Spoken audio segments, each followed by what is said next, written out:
Your phone camera is actually colorblind. When you snap a photo of a sunset or a bright red rose, the sensor inside your pocket doesn't see those colors at all. In fact, it's physically incapable of it. To your phone, the world is just a silent rain of particles hitting a gray metallic grid.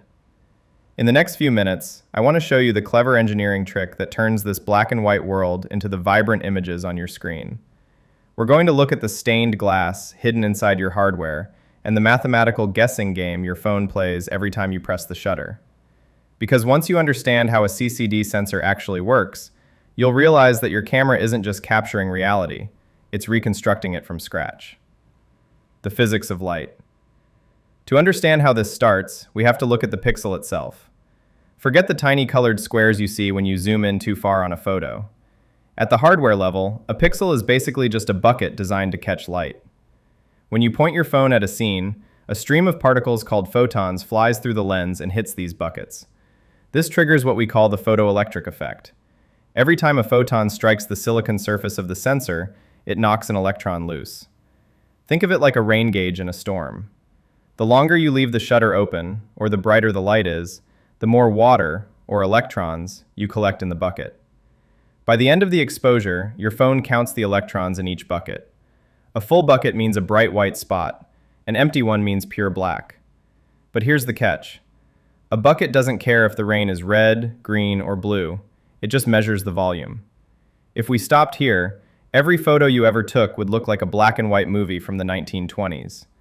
So, how do we tell the sensor which rainwater came from a blue sky and which came from a green leaf? To solve that, we have to put something in the way, the stained glass solution. To give the sensor vision, engineers realized they couldn't change the buckets, so they changed the light. They placed a microscopic mosaic of filters directly over the sensor, essentially a sheet of stained glass where each tiny tile sits perfectly over a single pixel.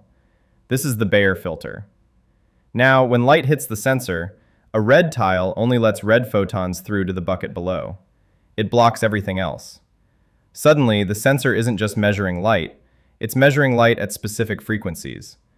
But if you look closely at this grid, you'll notice something strange. It's not an even split. For every one red tile and one blue tile, there are two green ones.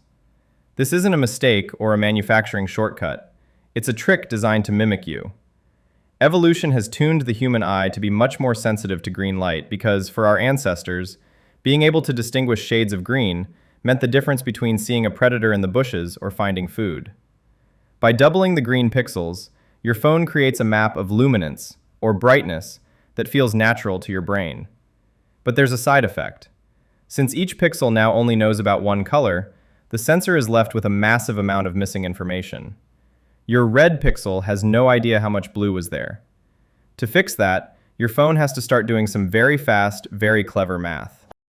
The mathematical guess. If you were to look at the raw data coming off the sensor at this stage, it wouldn't look like a photo. It would look like a dark, gritty mosaic of red, green, and blue dots. This is where your phone's processor takes over to perform a process called demosaicing. Think of it as a massive, high-speed game of Sudoku.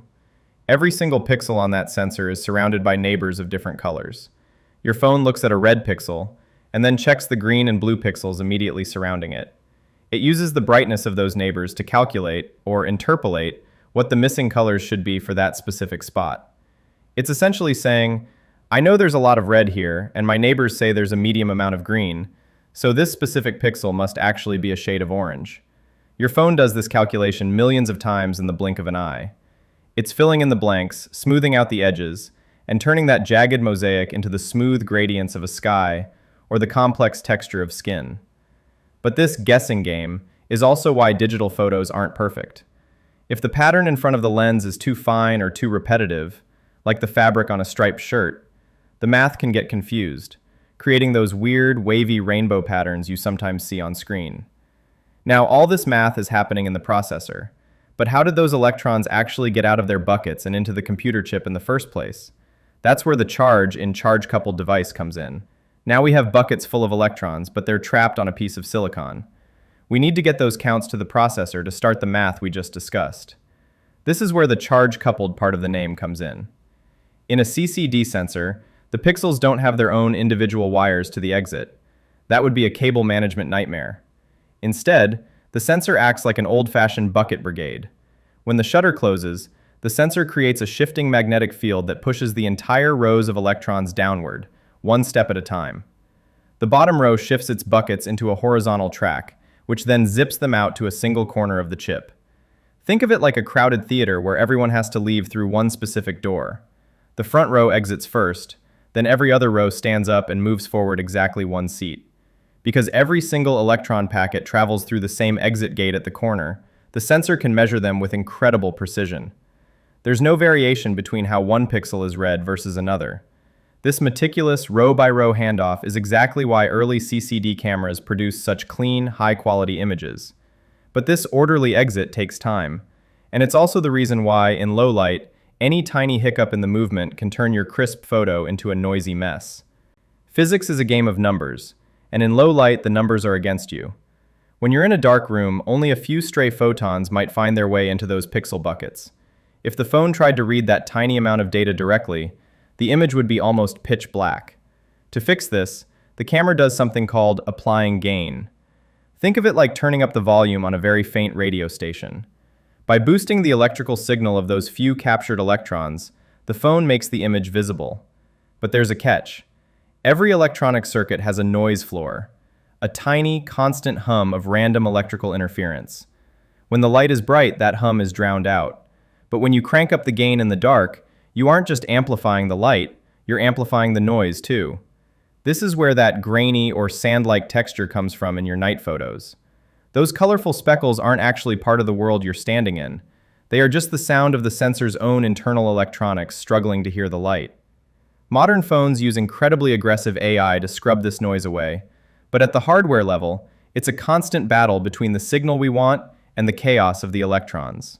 So we've gone from a rain of photons to a digital file. After all that stained glass, bucket brigades, and mathematical guessing, what does this actually tell us about the images we see every day? When you step back and look at it, your phone isn't really a camera in the traditional sense. It's a high-speed physics laboratory. Every time you take a photo, you are witnessing a chain reaction. Light hitting a gray grid, electrons being passed along like a bucket brigade, and a processor playing a microscopic game of Sudoku to guess the colors of the world. We tend to think of digital photos as truth, but they are actually a beautiful, calculated hallucination. They are the result of engineering tricks designed to overcome the fact that silicon is colorblind and electrons are messy. So the next time you see a vibrant sunset on your screen, remember the stained glass and the millions of mathematical guesses that made it possible. You aren't just looking at a memory. You're looking at one of the most sophisticated pieces of teamwork between physics and math ever created. If this deep dive changed how you look at the device in your pocket, hit the subscribe button. We're going to be breaking down more of the invisible tech that powers your world, and I'd love to have you along for the next one. Thanks for watching.